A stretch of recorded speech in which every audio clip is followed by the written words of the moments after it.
ടെക്സസിലെ മിന്നൽ പ്രളയത്തിൽ മരണസംഖ്യ 100 കടന്നു. 104 പേർ മരിച്ചതായി സ്ഥിരീകരണം. കെർ കൗണ്ടിയിൽ നിന്നും മാത്രം 84 മൃതദേഹങ്ങൾ കണ്ടെടുത്തു. വ്യാപക മഴ തുടരുമെന്ന മുന്നറിയിപ്പ് കൂടുതൽ ആശങ്ക സൃഷ്ടിക്കുന്നുണ്ട്.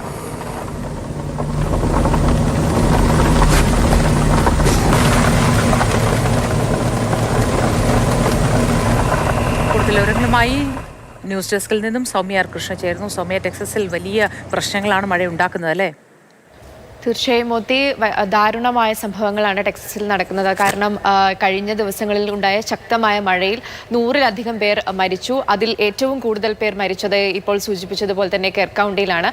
ഗ്വാഡലൂപ്പ് നദി കരകവിഞ്ഞൊഴുകിയാണ് കെർ കൗണ്ടിയിൽ വലിയ രീതിയിലുള്ള നാശനഷ്ടം ഉണ്ടായിരിക്കുന്നത്. ഇതിൽ ഏറ്റവും സങ്കടകരമായ കാര്യം ഒരു സമ്മർ മിസ്റ്റിക് ക്യാമ്പ് എന്ന് പറയുന്ന ഒരു ക്യാമ്പിനകത്തെ 27 പേർ മരിച്ചു. ഇതിൽ കുട്ടികളും അതുപോലെ തന്നെ പെൺകുട്ടികളും അതുപോലെ തന്നെ അവരുടെ കൂടെ ഉണ്ടായിരുന്ന സ്റ്റാഫും ഉണ്ട് എന്നാണ് പറയുന്നത്. ഇതിൽ 11 പേര്, അതായത് അതിൽ ഒരാൾ 10 കുട്ടികളും ഒരാൾ ഇവരുടെ കൂടെയുള്ള സ്റ്റാഫാണ്. 19 വയസ്സ് മാത്രമുള്ള ഈ സ്റ്റാഫ് എന്നൊക്കെ പറയുമ്പോൾ, കൗൺസിലർ എന്നൊക്കെ പറയുമ്പോൾ 19 വയസ്സ് മാത്രം പ്രായമുള്ള ഒരു പെൺകുട്ടിയാണ്.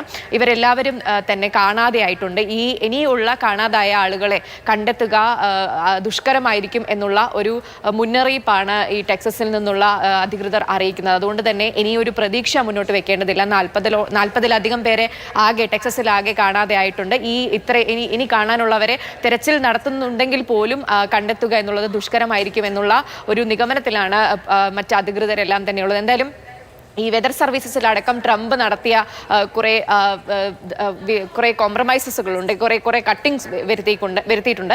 ഈ വരുത്തിയ കട്ടിങ്ങുകൾ, ഈ ചെലവ് ചുരുക്കലിന്റെ ഭാഗമായി വെതർ സർവീസസിനടക്കം വരുത്തിയിട്ടുള്ള ചില നിർദ്ദേശങ്ങളൊക്കെ തന്നെ ഈ മുന്നറിയിപ്പ് നൽകുന്നതിലൊക്കെ വീഴ്ചയുണ്ടാകാൻ കാരണമായിട്ടുണ്ട് എന്നുള്ള ആരോപണമാണ് ഇപ്പോൾ ടെക്സസിൽ നിന്ന് ഉയരുന്നത്. എന്നാൽ ഇതിനോടൊന്നും ട്രംപ് വഴങ്ങിയിട്ടില്ല. ഇത്തരം ഒരു പ്രശ്നവുമില്ല, ആ ഒരു ചെലവ് ചുരുക്കൽ കൊണ്ടൊന്നും ഒരു ബുദ്ധിമുട്ടും ഉണ്ടായിട്ടില്ല എന്നാണ് പറയുന്നത്. എന്തായാലും ടെക്സസിലെ ലഫ്റ്റനന്റ് ഗവർണർ അടക്കമുള്ളവർ പറയുന്നത് ഇത്തരത്തിലൊരു മുന്നറിയിപ്പ് നൽകിയിരുന്നുവെങ്കിൽ ഇത്രയധികം വലിയൊരു നാശനഷ്ടവും ഇത്രയധികം പേരുടെ ജീവൻ അപഹരിക്കുന്ന ഒരു സ്ഥിതിവിശേഷത്തിലേക്കും എത്തില്ലായിരുന്നു എന്നുള്ള ഒരു കാര്യമാണ്, ഒരു വിമർശനമാണ് ഉയരുന്നത്. എന്തായാലും അക്കാര്യങ്ങളൊക്കെ പരിശോധിച്ചു വരികയാണ്.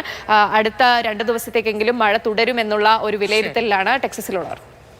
ശരി, സൗമ്യ ആർ കൃഷ്ണയാണ് വിശദവിവരങ്ങൾ പങ്കുവച്ചത്. ടെക്സസിലെ മരണം 104 പേരുടെ മരണം സ്ഥിരീകരിച്ചു എന്നാണ് പറയുന്നത്.